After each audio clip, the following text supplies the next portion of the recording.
What if the sanctuary of your own home hid a prison cell where a child's whispered pleas went unanswered? Inside that cramped box, 5-year-old Izabella Loving pressed her cheek against rough plywood, clutching a threadbare blanket that smelled of tears. While her sisters slumbered just feet away on a plush queen-sized bed, she shivered in the dark. No lullaby, no gentle hand to free her.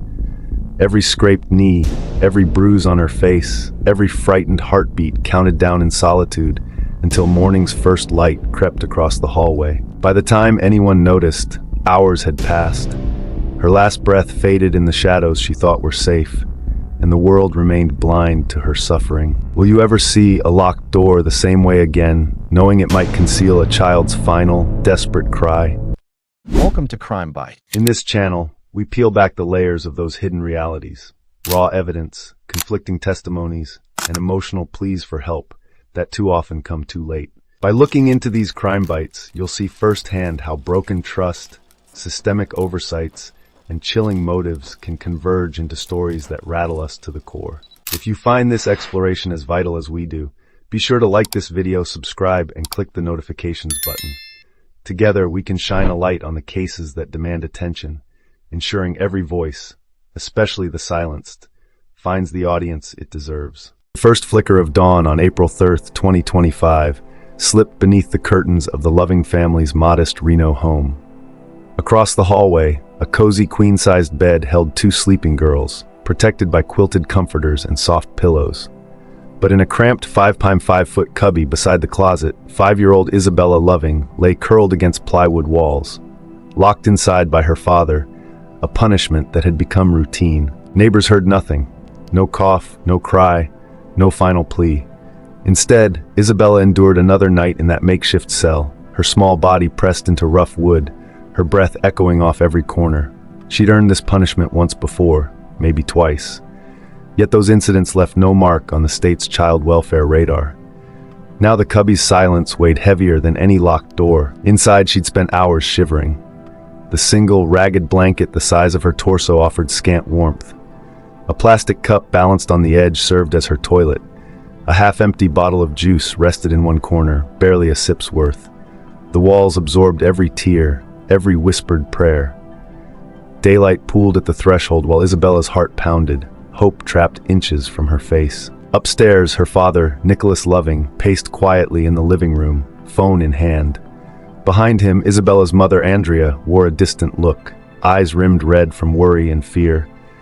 They had argued hours earlier. Should they call 911 when Isabella's fever spiked? The words ended in silence and the cubby's lock turning with a soft click. Now sunshine seeped past the doorframe, but no one reached through. As the rest of Reno stirred to life, school buses groaned, coffee machines whirred. Izabella remained sealed off, a child forgotten in her own home. No social services knock, no police siren, no neighbor's flashlight piercing that plywood prison. What breaks the boundary between discipline and torture? And how many silent mornings can a frightened child endure before the world finally hears their cry? By the time deputies forced open the cubby at 6:50 a.m., Isabella's body was already cold. Emergency responders found her lying atop a thin mattress pad, a board under her back more rigid than any bedpost. Across her tiny frame, many signs of trauma, as the coroner would later report, told a story louder than her final breath. Deputies noted 10 separate injuries on her face, a swollen black eye, a gash above her eyebrow, and faint bruises across her cheeks. Further examination revealed more devastating wounds, contusions on her hips and pelvis, abrasions on her arms, and the most harrowing evidence, bruising on her genitals indicating sexual trauma. Her small hands bore defensive marks, as if she'd tried to shield herself from relentless blows. She had been coughing up blood and mucus for 10 days, Andrea would tell investigators, but calls for medical help had met with dismissive shrugs. The temperature readings, 96-97 degrees Fahrenheit, spoke of hypothermia, not fever. Each sign was a red flag, a cry for attention that faded into household routine. In that cubby, Isabella's fragile body fought both illness and abuse, but help never came. No childhood coughs prompted a doctor's visit. No facial bruises attracted a teacher's concern. Instead, the cubby became a coffin of concealment, wood absorbing every secret until the door finally creaked open. When trauma writes its own language in bruises and broken bones, why do the adults tasked with protection read nothing more than misfortune? From the outside, the Loving household looked unremarkable.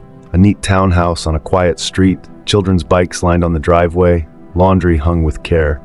Yet within those walls, a sinister calculus had taken root. Siblings sleeping warm on a bed, while their youngest sister shivered in a box. Andrea, juggling two teens and Izabella, had once tried to intervene when she discovered bruises. Nicholas, a man with a quick temper and a history of volatile discipline, brushed her concerns aside. She needed to learn respect, he'd said, his voice low and final.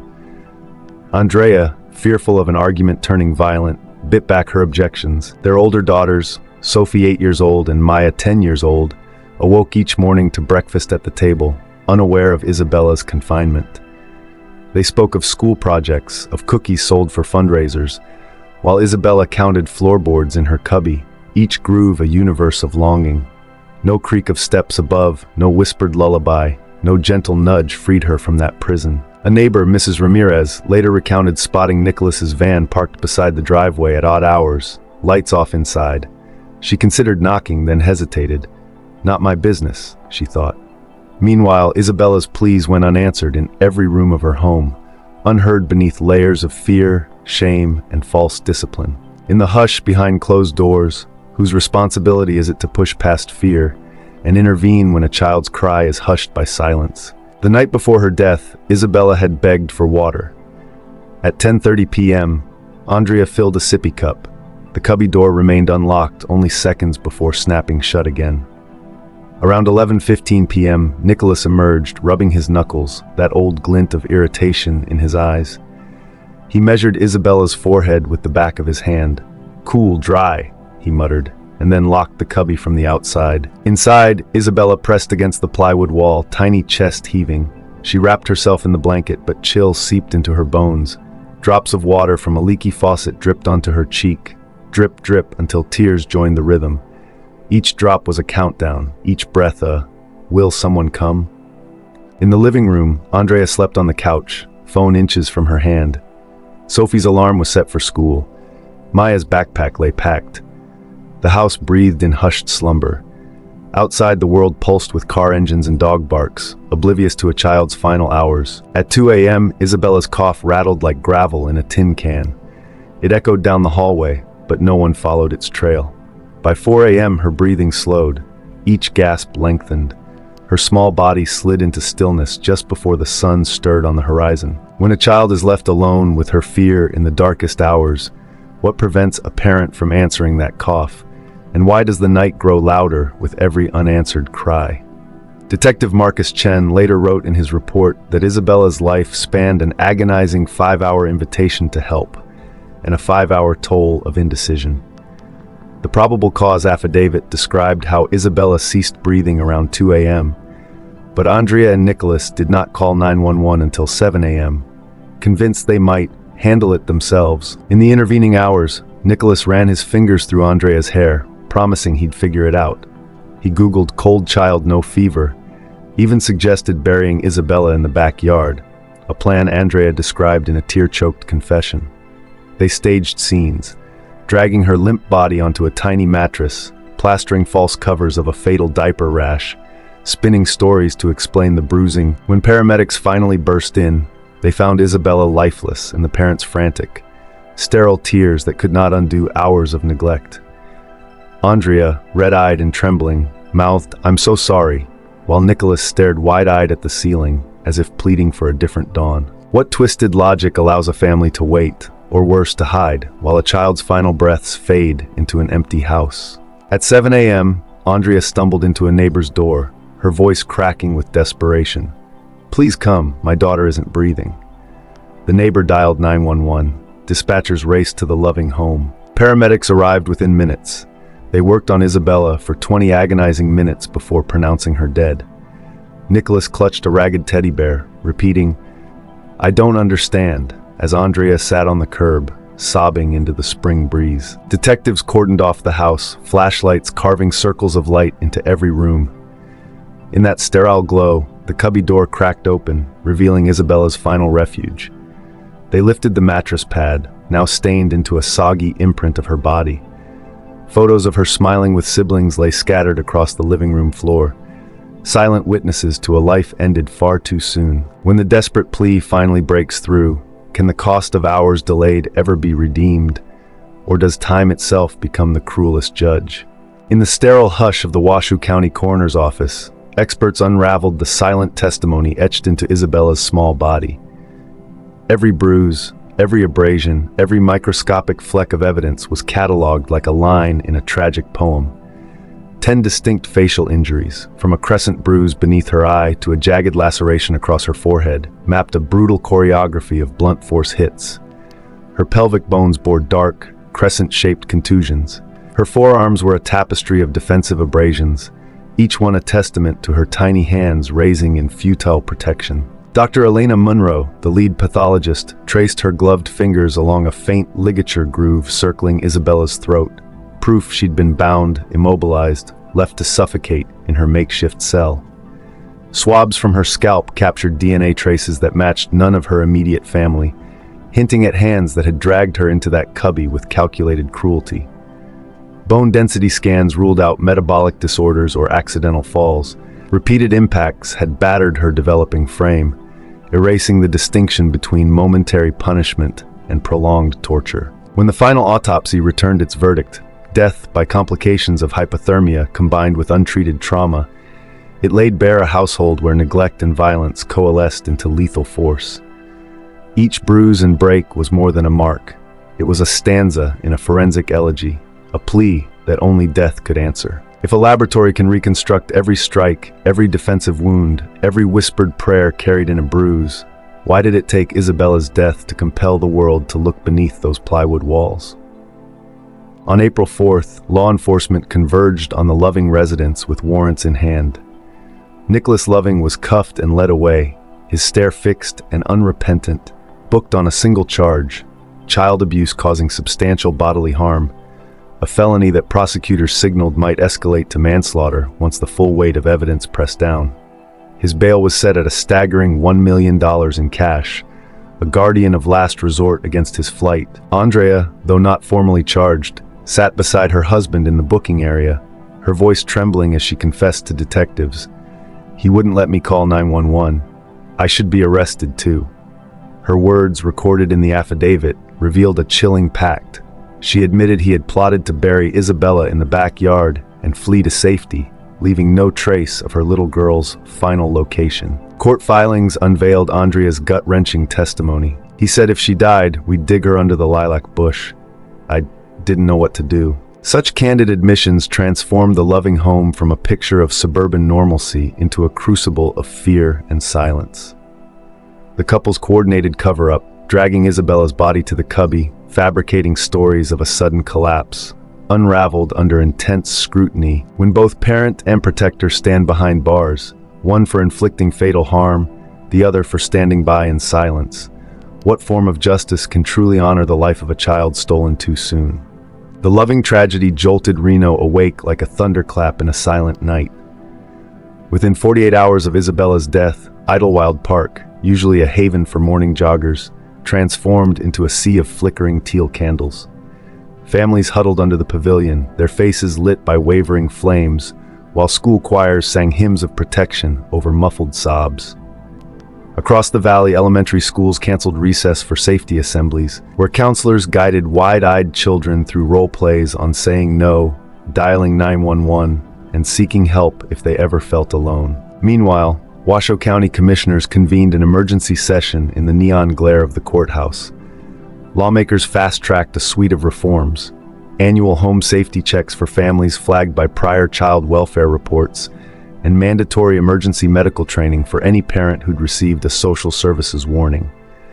Legislators argued these steps would transform reactive oversight into proactive guardianship, because no child should languish in harm's way simply due to paperwork gaps. Child advocacy groups, galvanized by the Loving family's ordeal, launched a statewide campaign for Isabella's Law. Their proposal demanded a unified, searchable database linking California's 58 counties, ensuring abuse reports never fell through the cracks when families moved or agencies miscommunicated. They pressed for legal penalties against officials who failed to share critical information, insisting that every whisper of a bruise become an urgent cross-county alarm. Izabella Loving, newly released on bail, confronted her pain head-on by founding a support network for survivors of familial abuse. With her voice trembling yet determined, she addressed volunteers at the inaugural meeting. "If my daughter's death can stop one more cubby from becoming a cell, then her life, however brief, will echo far beyond these walls." Her words, carried on tears and tempered by resolve, became a rallying cry that stitched grief into action. Yet as petitions grew and legislation brewed, a lingering uncertainty shadowed every promise. Can a community's collective grief fuel enduring reform? Or will the fervor of our outrage fade away like tears wiped from a pillow, leaving another child hidden behind closed doors? Today, on a gentle knoll overlooking Idlewild Park, a small monument gleams under morning sunbeams.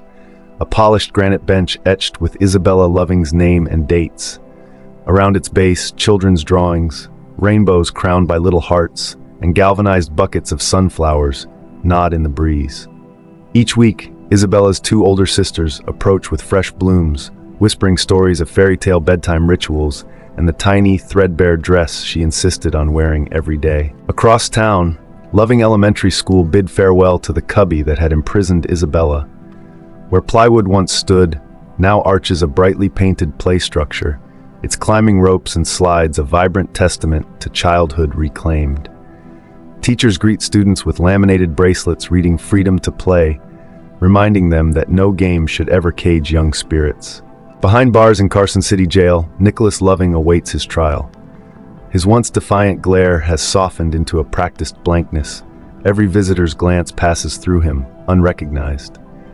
Andrea works side by side with foster family agencies, her voice a blend of sorrow and steel, advocating for parental support programs and trauma-informed counseling, vowing that no survivor walks her path alone. Yet monuments and playgrounds, reforms and vigils, all exist in the space between light and shadow.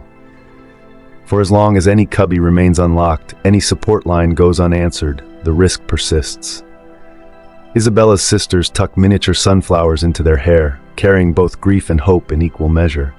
Every teardrop they shed waters the seeds of vigilance sown across Rancho, Nevada. When a child's life is extinguished behind closed doors, can the combined glow of our memorials, our laws, and our compassion truly banish the shadows, ensuring that no other little girl or boy grows up locked inside fear?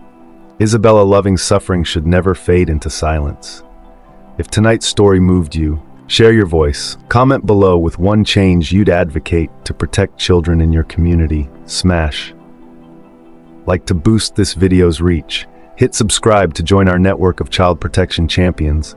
Ring the notification bell so you're first alerted when we expose more hidden crises. Thank you for watching and for refusing to let another innocent life slip behind closed doors.